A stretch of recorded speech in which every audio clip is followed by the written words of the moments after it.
to please share his acceptance speech.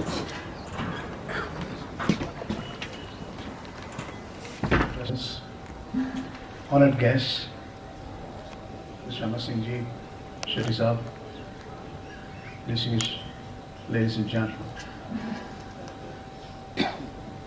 I'm truly humbled by this recognition of an institute of par excellence.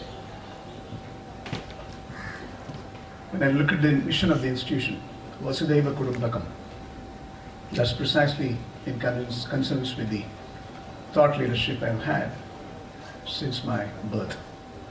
That is global citizenship. There's a Tamil saying, Vaharta Viva Samrutto Vaharta Prativartaye Jakata Pitaro Vande Parvati Parameshwara. This is in Sanskrit. Annayum Pitavam Munnari Devam. This is Tamil. Yadam Mure Yavaram Kalir. Again, this is Tamil. That is the concept on which Vasudhaiva Kudumbakam was built in.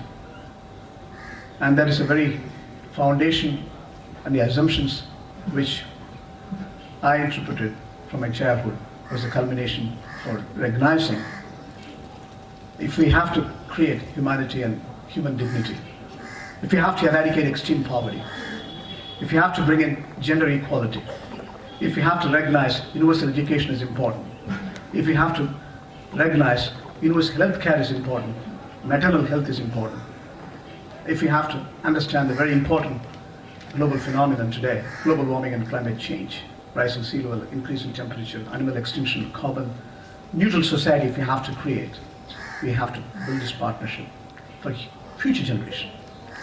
That is the very thought which was an illumination for me to create this compendium and put it as a research paper. And when I discussed with Dr. Swamiji, he said, this is not for you, I'm going to recognize. I went through the research material, it's your mother. That shows the difference and the caliber of these institutions. You have to bring your, that's a precondition he put it. I owe him. Conceptually, today, global universities around the world, we are seeing education is, and building a knowledge society is important. There are very many educated derelicts, unrewarded genius, because they are all seeking for value-based, value-driven integration. And that's precisely this institution bring it. And that's precisely the reason why it's truly, one of the milestones in my commitment to humanity and human prosperity. We live in a changing world. Extraordinary set of changes happening. Globalization to deregulation. Now we are seeing economic nationalization. Deregulation to re-regulation, again deregulation. Consumerism in the name of digital convergence is redefining the space. Artificial intelligence, blockchain, robotics. Every business model is getting redefined, reignited. The world is at the crossroads of digital governance. How do we bring in peace and prosperity to younger generations? How do you recognize your mind is always global, your heart is local? We respect whichever be the religion, culture, traditions, heritage, value systems you drive, your heart should be local and you respect them. And that's precisely the message we need to institute as a culture. This institutions of 8th century dignity is propagating this as a culture. And that's inspirational for us, for me to be integral part of these institutions. Look at the growing difference in the world. In the last 2 years itself, extraordinary set of disintegration, and we are talking about bringing sustainable development goals to the world. How is it possible if you segment, everyone is focusing on territorial integrity? We have to break the territorial integrity from your mind, and we have to cut through the borders. And that's the research was well-founded in my diction. And that gives you enough prospects for thinking we as a human to start.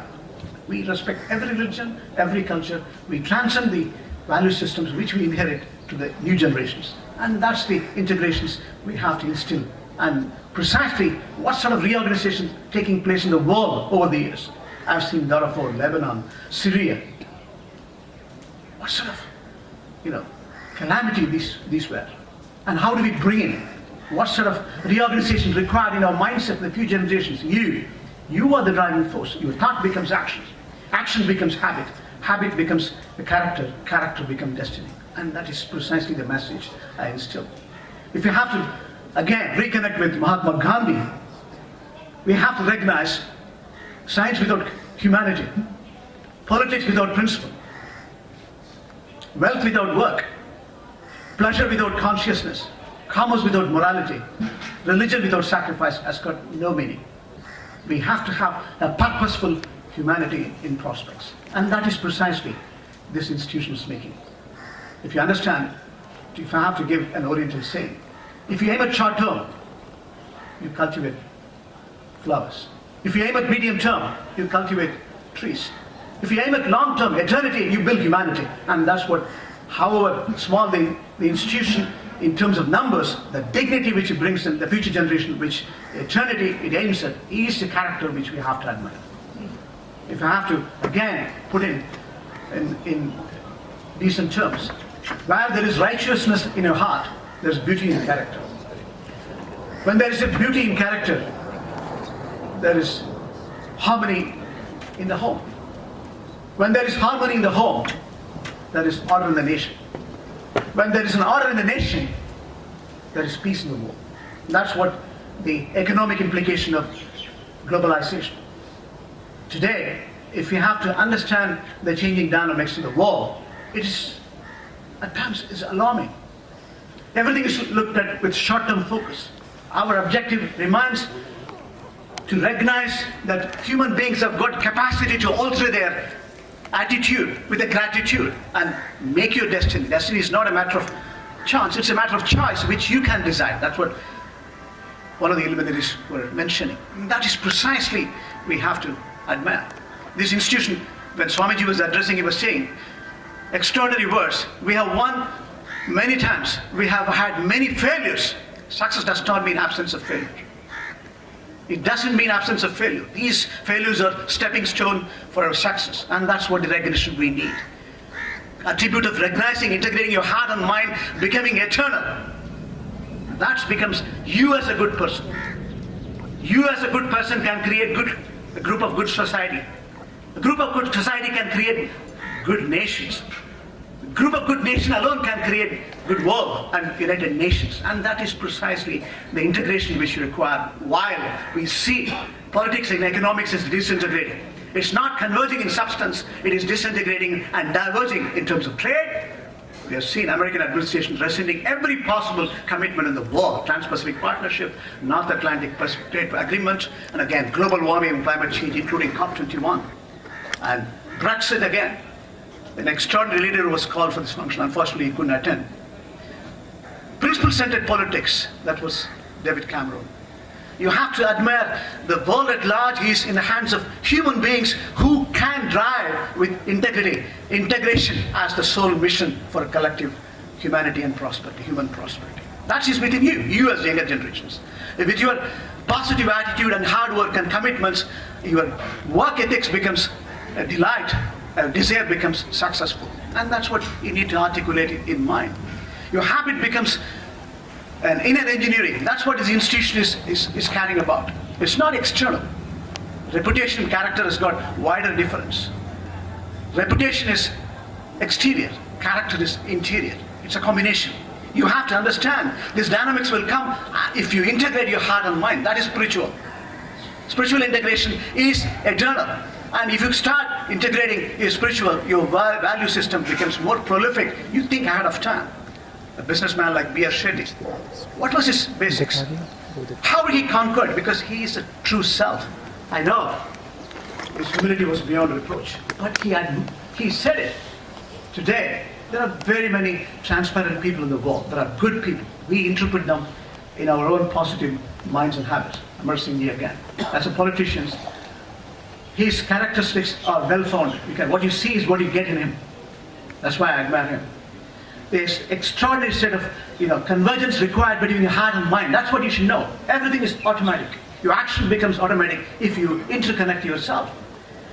You are the sum of essence of your parents. Your heart, your mind, your flesh, your bone, your nerves are nothing but substance of your parents. And you are the only the router. If you understand this, your humility stems in real order.